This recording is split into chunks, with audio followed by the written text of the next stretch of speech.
آج عدلیہ نے اسٹیٹ بینک کو 21 ارب روپے الیکشن کے لیے دینے کا حکم جاری کر کے ایک تاریخی فیصلہ دیا ہے۔ لوگ عدلیہ کے ساتھ ہیں، آئین اور قانون کے ساتھ ہیں۔ آئین اور قانون کی فتح ہی ملک کی فتح ہے۔ جو عدلیہ سے ٹکرائے گا وہ پاش ہو جائے گا۔ تاریخ بتائے گی کہ عدلیہ جیتے گی، اور یہ مفاد پرست، منی لانڈر، کرپٹ اور ڈس آنیسٹ لوگ جو کہ عدلیہ سے لڑ کر سول نافرمانی کا ماحول بنا رہے ہیں، ان کو شکست ہوگی، اور انشاءاللہ تعالی لوگوں کو حق دیا جائے گا کہ وہ اپنے نمائندے کو چنیں۔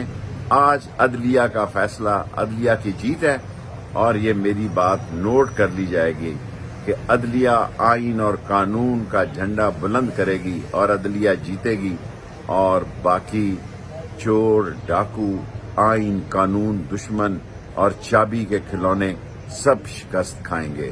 اور آج جمعے کے دن ایک بڑا مبارک فیصلہ دیا ہے، ساری قوم عدلیہ کو مبارک پیش کرتی ہے۔ خان صاحب، جس مقدمے میں آپ ضمانت لینے آئے ہیں اس مقدمے میں آپ پہ یہ الزام لگایا ہے کہ آپ فوج میں انتشار یا ان کو تقسیم کرنے کی کوشش کر رہے ہیں، تو کیسے اس کو رسپانس کریں؟ جو بھی یہ کہہ رہا ہے نا، اس سے زیادہ احمق دنیا میں نہیں ہوگا۔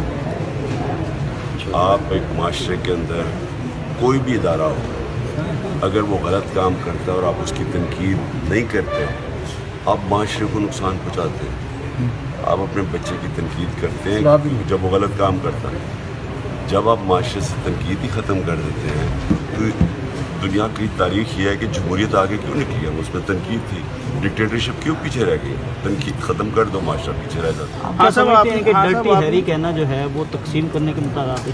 دنیا میں مذاق ہو رہا ہے، دنیا تو مجھے جانتی ہے۔ اب سوچیں کہ دنیا میں یہ جو خبر جائے گی، کیا سمجھتے ہیں کہ ڈرٹی ہیری کہنا جو ہے وہ تقسیم کرنے کے مترادف ہے؟ دنیا میں مذاق ہو رہا ہے، دنیا تو مجھے جانتی ہے۔ اب سوچیں کہ دنیا میں یہ خبر جائے گی، خان صاحب کو ان کا مذاق ہی اڑے گا نا، لوگ اس کو سیریسلی نہیں لیں گے، بنانا ریپبلک کہیں گے۔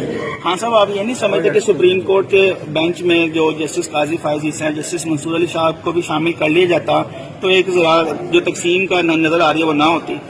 دیکھیے، ہم اس ملک کے لیے یہ بڑی ٹریجڈی ہوگی کہ اگر سپریم کورٹ ہمارا اسی طرح تقسیم ہے۔ ہم سب کو دعا کرنی چاہیے کہ سپریم کورٹ ایک ایسا اس کا یونٹی ہو اور لوگوں کی فنڈامنٹل رائٹس کی حفاظت کرے۔ ہمیں کوئی تقسیم سے غرض نہیں ہے، ہمیں صرف کانسٹیٹیوشن کے اوپر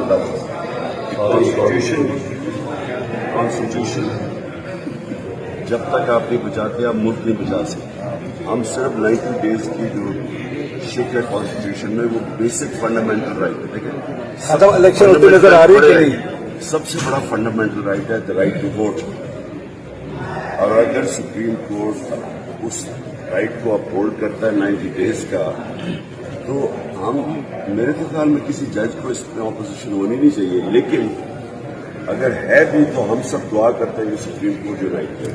اچھا خان صاحب، آپ کو اکتوبر میں بھی الیکشن ہوتے نظر آ رہے ہیں کہ نہیں؟ کس طرح کے رانا ثناء اللہ کے کچھ بیانات سے لگتا ہے کہ شاید اکتوبر میں بھی الیکشن نہ ہو۔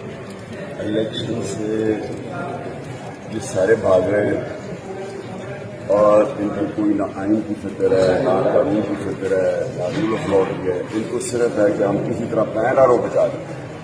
وہ این آر او بچانے کے لیے الیکشن ڈر لگا ہوا ہے، ہار جانا ہے الیکشن، اس کے لیے یہ سارا ملک کا بیڑا غرق کر رہے ہیں۔ یہاں یہ جو تشدد ہو رہا ہے، یہ 3000 ہمارے کارکنوں کو پکڑا ہوا، ہر روز نئی ایف آئی آر کٹ رہی ہے، پکڑ ہے صرف آئین بھاگنے کے لیے۔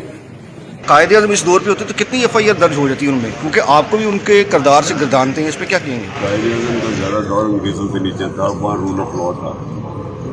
انگریز کے دور کے اندر کبھی پولیٹیکل پرزنرز کے اوپر تشدد نہیں، یہاں تو پولیٹیشینس کے اوپر تشدد ہو رہا ہے۔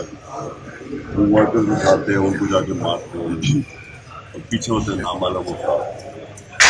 ایسا تو کبھی نہیں ہوتا۔ مشرف کا میں اپوزیشن پہ تھا، 7 دن میں نے ہمیں تو بلکہ وہ لبرل تھا۔ یہ نامعلوم افراد کیا چاہتے ہیں؟ ان کو خود بھی نہیں پتا۔